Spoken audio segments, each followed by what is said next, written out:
আজকে একটা সুন্দর এমসিকিউ নিয়ে তোমাদের সামনে হাজির হয়েছি। তোমাদের এসএসসির এটা টেস্ট পরীক্ষায় আসার মতো একটা এমসিকিউ। দেখো এখানে কি বলছে, দুইটা চার্জ আছে পি এবং কিউ, এদের মধ্যবর্তী দূরত্ব কত? 4 সেন্টিমিটার। আর চার্জ দুইটা কত? 80 কুলম্ব, আর একটা হচ্ছে 20 কুলম্ব, মানে দুইটাই পজিটিভ চার্জ, সমধর্মী চার্জ। এখন আমাদেরকে বলছে পি হতে নিরপেক্ষ বিন্দুর দূরত্ব কত। সরলরেখা কোথায় উভয় চার্জের হচ্ছে তড়িৎ প্রাবল্য সমান হবে, কিংবা প্রশ্নটা থাকতে পারে কিভাবে, যে পি হতে কত দূরত্বে তড়িৎ প্রাবল্য শূন্য হবে, কিংবা হচ্ছে লব্ধি বল কোথায় শূন্য হবে। ঠিক আছে, এই চারটা কোশ্চেনই তোমরা করছো, বাট এটা কোথায় করছো বলো তো? সিকিউতে। এখন এই কোশ্চেনটাই যদি আমাদের এমসিকিউতে আসে, তাহলে আমরা কি এত বড় করে মানে অ্যান্সারটা করব? না। এমসিকিউতে তোমাকে 1 মিনিট সময় দেওয়া হবে, সেটাই তুমি সলভ করবা। তাহলে কী করা যায় বলো তো? আমরা একটা শর্টকাট অ্যাপ্লাই করব, সেটা হচ্ছে root over charge by charge equals to দূরত্ব বাই দূরত্ব। এই প্রথম চার্জ থেকে প্রথম দূরত্ব, দ্বিতীয় চার্জ থেকে দ্বিতীয় দূরত্ব। ঠিক আছে, মানে যে চার্জটা আমি নিচে দিব সেই দূরত্বটা আমি নিচে দিব। তাহলে দেখো তো, আমি এটা যদি সূত্রটা অ্যাপ্লাই করি কিভাবে, এখানে যেহেতু সমধর্মী চার্জ মানে দুইটাই পজিটিভ, তাহলে নিরপেক্ষ বিন্দু কোথায় হবে বলো তো? মাঝে হবে, মানে এই সরলরেখার ভিতরেই হবে। তাহলে আমি ধরে নিই নিরপেক্ষ বিন্দুর অবস্থান হচ্ছে পি হতে এক্স মিটার দূরে। তাহলে কিউ হতে দূরত্ব কত হবে তোমরাই বলো? কিউ হতে দূরত্ব কত হবে? কিউ হতে দূরত্ব হবে হচ্ছে 4 - x। এখন 4 - x মিটার যদি হয়, তাহলে আমরা সূত্রটা অ্যাপ্লাই করি, root over 80/20, right? Root over 80/20 equals to হচ্ছে, তাহলে 80 কুলম্ব থেকে দূরত্ব কত বলো তো? 80 কুলম্ব থেকে দূরত্ব হচ্ছে এক্স মিটার, নিরপেক্ষ বিন্দু দূরত্ব হচ্ছে এক্স মিটার। আর 20 কুলম্ব হতে দূরত্ব কত? 4 - x। ঠিক আছে, 4 - x মিটার বসাইলাম। তাহলে এখানে কি আসে দেখো তো, 0 0 কাটো, তাহলে এখানে কি থাকে? Root over 4। Root over 4 equals to কি? x/4 - x। তাহলে এখানে কি থাকে? 2। 2 ইকুয়ালস টু কি? x/4 - x। এইবার আসি, আমি এটা সলভ করি পুরোপুরি।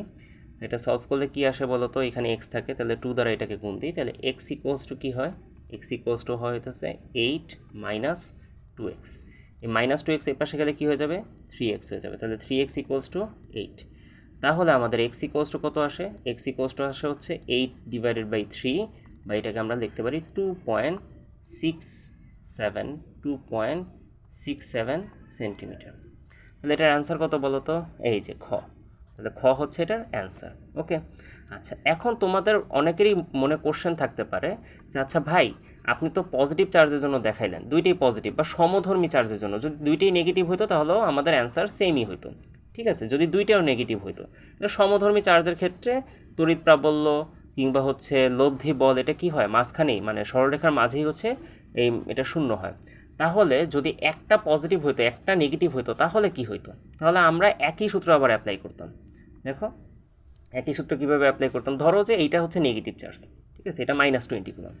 তাহলে আমরা দেখি পি পি এবং কিউ যেহেতু দুইটা ভিন্ন ধর্মী চার্জ, তাহলে সরলরেখার মাঝে মানে তড়িৎ প্রাবল্য শূন্য হওয়া সম্ভব না। কোথায় হবে বলো তো? সরলরেখার বাহিরে। সরলরেখার বাহিরে আবার কোথায়? সরলরেখার বাহিরে কোন বিন্দুতে হবে?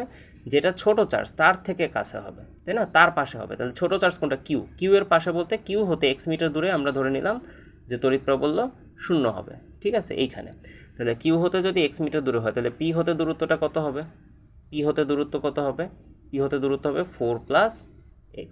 আচ্ছা, পি হতে দূরত্ব যদি 4 + x হয়, তাহলে আমরা এখানে আবার সেম সূত্র দিব, রুট ওভার চার্জ। তাহলে পি এর চার্জ হচ্ছে 80, কিউ এর চার্জ হচ্ছে -20। বাট আমরা এখানে মাইনাস কেন দিব না বলো তো? মাইনাস দিলে এই রুট ওভার থেকে তোমার কোনো অ্যান্সার বের করা সম্ভব বলো তো? না। তাহলে আমরা এখানে যে সাইনই থাকুক না কেন, প্লাস থাকুক মাইনাস থাকুক, আমরা সবসময় পজিটিভ মানটাই বসাবো এখানে। তাহলে 80 কুলম্ব থেকে দূরত্ব কত বলো তো? 4 + x। ওকে, 4 + x দিলাম। আর 20 কুলম্ব থেকে দূরত্ব হচ্ছে এক্স, রাইট? মানে কিউ হতে দূরত্ব এক্স। তাহলে এখানে আবার সেমভাবে 0 0 কাটো, তাহলে থাকে হচ্ছে রুট ওভার 4 ইকুয়ালস টু হচ্ছে 4 + x / x। তাহলে এবার তোমরা দেখো ম্যাথটা করো, 4 + x / x, 2 ইকুয়ালস আসে। এবার যদি 2 দ্বারা এটাকে গুণ দিই, তাহলে কত আসে? 2x ইকুয়ালস টু হচ্ছে 4 + x। এই প্লাস এক্স এই পাশে গেলে কী হয়ে যাবে? মাইনাস হয়ে যাবে না? তাহলে এক্স ইকুয়ালস টু কত আসে? 4 সেন্টিমিটার। তার মানে তোমার কিউ হতে 4 সেন্টিমিটার দূরে হচ্ছে তোমার নিরপেক্ষ বিন্দুর অবস্থান। আর পি হতে তাহলে কত? পি হতে হচ্ছে পি হতে পি হতে 4 + 4 সেন্টিমিটার, তাই না? পি হতে 4 + 4 সেন্টিমিটার অর্থাৎ হচ্ছে টোটাল বা হচ্ছে আমরা লিখতে পারি 8 সেন্টিমিটার। ঠিক আছে, পি হতে 8 সেন্টিমিটার দূরে হচ্ছে নিরপেক্ষ বিন্দুর অবস্থান। দেখছো কত সুন্দর একটা এমসিকিউ ছিল, তাই না? আচ্ছা, তাহলে আমরা আরও নেক্সটে এরকম সুন্দর সুন্দর কিছু এমসিকিউ সলভ করব। আল্লাহ হাফেজ।